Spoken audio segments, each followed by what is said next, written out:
Y'all, I am making this video to let y'all know, please be safe and please be aware of your surroundings. Literally an hour ago, I was coming home from the movies, Kennesaw, AMC in Kennesaw.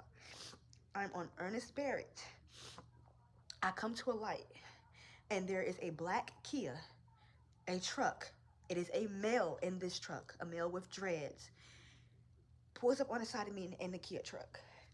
I literally look at him. He looking at me, so I scoot up a little bit closer to the light. He also scoots up with me. At this point, I look back over at him, and he's reaching down in his passenger side. If you know me, you already know my anxiety already be on 10. So I'm like, what he reaching for? The light turns green. I speed through the light. I'm thinking he's trying to race because he then speeds up also, and he comes up next to me. He's trying to make sure he stays next to me. I braked, he braked. I got over, but at this point, he was in front of me, so he couldn't get over behind me or whatever. He stayed in front of me. At this point, I'm about to get ready to turn into my neighborhood. Mind y'all, something in my spirit was telling me, hurry up and get home. Hurry up and get home.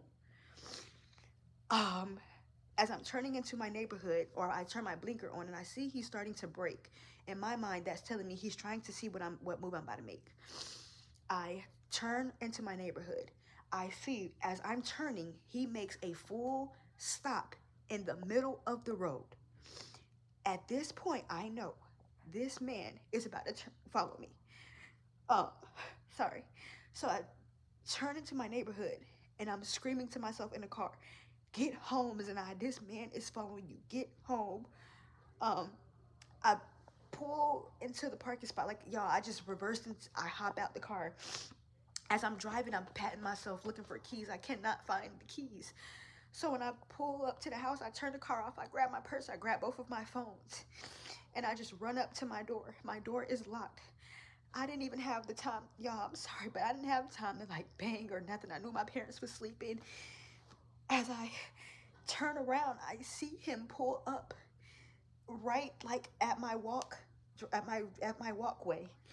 I shoot down the back stairs and I shoot up the back side of my neighborhood. As I'm running, I'm running. If you know me, I ran track pretty fast. I'm running and I see a lady with her porch light on. I go to her door and I'm banging on her door. I'm asking her, please, like, can you please let me in? She's like, I'm not letting you in, but I'm gonna call the cops for you. I'm like, girl, screw you. I go to her neighbor and he has a Ring doorbell. I'm ringing his doorbell. But at this point, my thought process is he has jumped out of his car and he is following me. I'm on foot, he's on foot. I need to find somewhere to hide.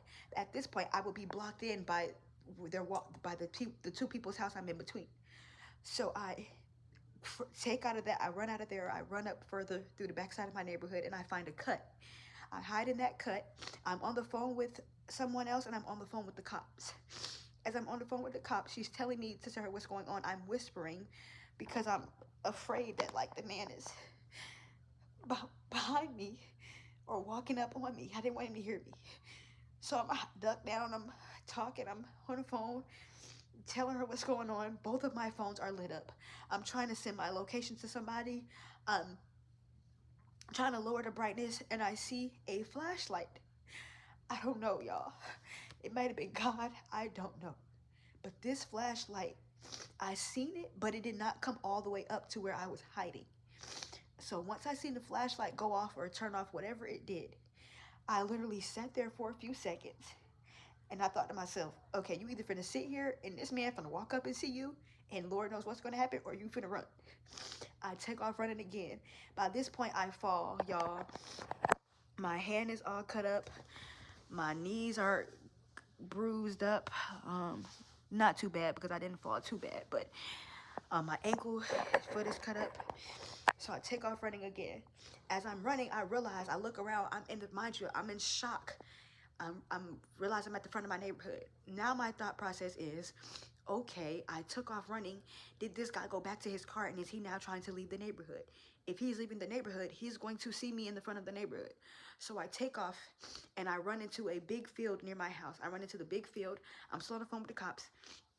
I'm running. She's on the phone like, ma'am, I know you're in the field, but you cannot just stay in the open field. You have to find somewhere to hide. So I run behind a dumpster. I'm hiding behind a dumpster, and and I'm on the phone with the cops. I'm asking her how far are they. She's not telling me anything. She's just steady asking me questions, which I know is their job, but that is annoying as shit.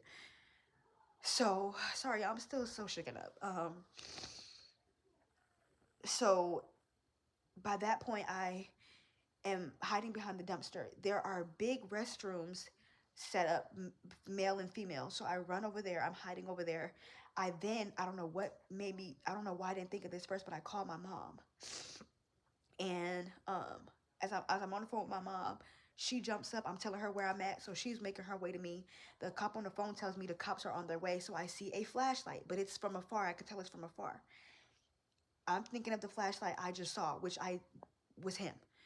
So I'm like, okay, if this is him, I have nowhere to go. If I go into a bathroom stall, I'm trapped. So I duck down on the side. Thank God I heard the man say, "This is the police." In that moment, though, I'm like, I don't know if this could be him lying and saying he's the police to get me to come out. I don't know. So just by faith, I just peeked my head out, and it was an officer. I run into the officer's arms. I'm like, please just put me in the backseat of your car, please. Put me in the backseat of your car. Please, my mom is on the way. Just put me in the backseat of your car. He ends up putting me in the backseat of his car, and by that point, my parents were already coming down into the field where I was at. Um, I had threw my purse off. I had to go back and get my purse. Y'all, moral of the story is please just be safe. Be aware of your surroundings. Like, thank God that God was on my side and that my instincts kicked in and I was somewhat aware of my surroundings, because Lord knows if I was ditzy and not paying attention or maybe distracted by talking to somebody on the phone, I would not have seen that man break. I would not have seen that man turn into my neighborhood. I would not have seen that man pull up in front of my house. I, I would have known nothing. So please, y'all, be so aware of y'all surroundings. Make sure y'all are staying alert. And if you can avoid it, please make sure if you're going out, you with your homegirls, you with your friends, or you sharing your location with some people, please, please, y'all, please, please, please. I just thank God. I just thank God.